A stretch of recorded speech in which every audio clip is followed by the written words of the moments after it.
What's up guys, I'm J-Man, and a couple of years ago I did a video on the movie Twister and how I thought that it was kind of a monster movie and that the tornadoes are basically the antagonist of the story.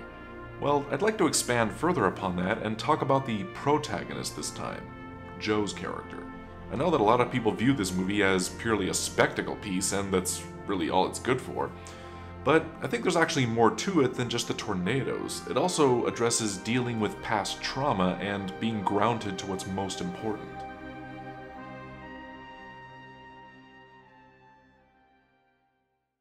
So as the movie starts, the clouds build and the music crescendos to a haunting tone, as if the monster is awakening.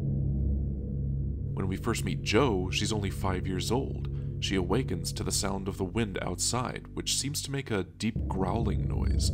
The monster is stalking them.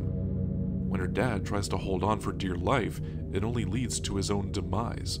He gets sucked up and we see the Twister for the first time. The monster has now consumed her father. This is a state that she actually never grows out of. She only sees them as monsters for the rest of her life, like a dragon that must be slayed. In a way, she actually becomes a lot like Bruce Wayne in a sense. A traumatic event happens to her when she's a child that ends with the death of a parent. She then spends the rest of her life trying to understand it and how to defeat it, thus preventing it from happening to others. And when she loses her father to the Twister, she begins to chase after him. For the rest of the movie, she chases tornadoes regularly. In a way, she's still chasing after her father. She's still hunting down the monster that killed him. Jo's whole arc touches on how she's obsessed with the weather and not so much the people in her life. As corny and cliched as it may sound, she's very much up in the clouds.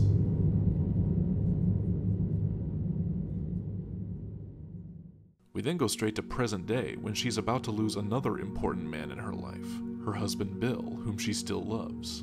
Bill is also going through his own arc, though not very big, but still happens. Bill is changing into a whole new man after his divorce with Jo. He has a whole new lifestyle as a weatherman, which shows with his new truck and new fiancée. When they both encounter the first tornado, they crash the truck and decide to cling to the wooden bridge. Practicality says that's a bad idea, but then again, what else could they have done? They obviously couldn't make a run for it, so they did what they could. Jo slowly approaches it like she has a strange fascination with it. She tries to go towards it, but Bill restrains her, which mirrors her as a little girl trying to run towards the Twister at the beginning when her mother restrains her. This could reflect a possible suicide wish in Jo. She wants to enter the tornado so she can die the same way her father did and be with him again, which is very common with people who have lost a loved one and are experiencing suicidal thoughts. It's exactly what the tornadoes represent for Jo, the past trauma and grief that she has from losing her father. The tornado hits them, but they are perfectly fine. How?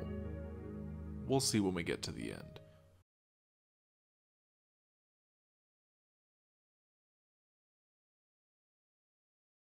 When they try to chase the next tornado, they come upon two waterspouts over a lake. Eventually, one of them separates into two. Ironically, these three spouts could reflect all three of them. Bill and Jo represent the one that has split since they are on the verge of divorcing, and Melissa represents the third one off to the side, clearly showing her place within this love triangle. When the two spouts hit them, they seem to revolve around each other, possibly representing the love Bill and Jo still have for each other, which is also reflected afterwards when they both are overly thrilled at what just happened while Melissa remains off to the side. Or maybe it could be the other way around. Maybe Jo feels like she's the one on the outskirts, while the man she still loves is with someone else.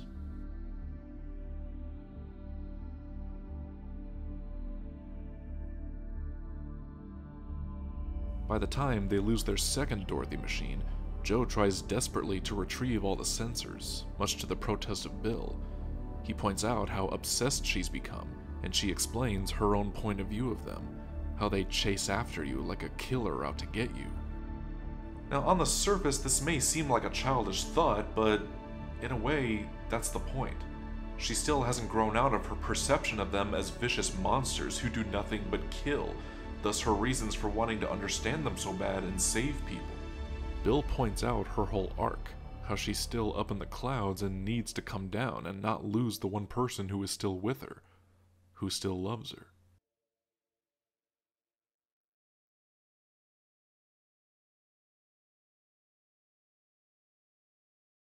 By the time the F4 comes when they are at the drive-in theater, she approaches it and almost has kind of a stare down with it, almost like her "I'm not afraid of you" moment. But Bill's voice snaps her out of it, and she warns everyone to get to safety. This is the beginning of her starting to come out of her suicidal thoughts and staying grounded to what's happening around her. When the Twister destroys the movie screen, Jack Nicholson's face appears on it for a second, as if to show the monster has shown its face and is about to strike. After she rescues her Aunt Meg, it's revealed that the monster from her childhood, the F5, has been predicted, and she has to face it down once again. This is a low point for her because she feels the monster is too powerful for her to overcome, and the people she loves are still getting hurt. But Meg warns her that if she doesn't try, it will keep happening, and encourages her to not quit. It's only when she sees her Windmobile that she has an epiphany. The only way that Dorothy can fly is if she had wings.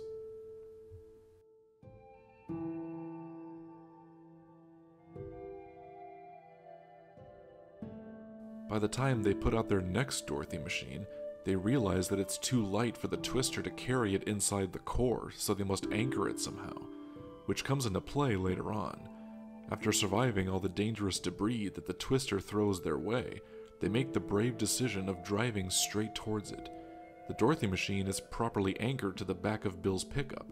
When they sacrifice it to the tornado, this is Bill giving up his new life and staying with the one he was meant to have. Soon, though, the Twister shifts its course. The monster is now angry and is chasing after them. It eats through a barn and hurls more dangerous stuff their way. They take shelter in a small wooden shed, and Bill suggests they anchor themselves to the pipes in the ground. And this leads to what is easily the most criticized part of the whole movie. They both survive the F5 just fine. Nothing happens to them. They don't get hurt from the wind or even the flying debris all around them. Now, this scene could have many different interpretations. Maybe it's a moment of Jo spiritually being with her father again. Maybe it's the moment where she goes from seeing them as monsters to beautiful wonders of nature. Please let me know down below how you personally view this scene, but the overall point is that Jo has now entered the belly of the beast, as it were, and she's done so with Bill, which is all she's really needed. Sometimes we can't overcome our own demons by ourselves. We need someone to be by our side and help us overcome them. Being anchored to the ground is also a major point as well. The anchor is not just a symbol for hope. The two flukes on it could represent the love between two people, showing stability and strength in a relationship. Bill and Jo have now conquered the biggest threat to their marriage. It was the Twister that came between them. But now they are anchored to the ground, and Jo will no longer be swept away by any of life's devastations. And what's more, they now have the ability to save countless lives and give people hope that they can escape the beast as well as the storms of tragedy. So what do you guys think? Is it still just a dumb effects movie, or does it have some worth beyond that? Whatever you think, don't be shy, leave a reply. Also, be sure to follow me on Facebook, Twitter, and please support me on Patreon. All links are down below in the description. And if you like this video, don't forget to like, comment, and subscribe to the J-Man. Keep looking deep. Hey guys, it's me again. I just really want to give a quick shout out to my very first supporter on Patreon, Russell Davison. Your support means the world to me. Thank you so much for being my first. Keep rocking on.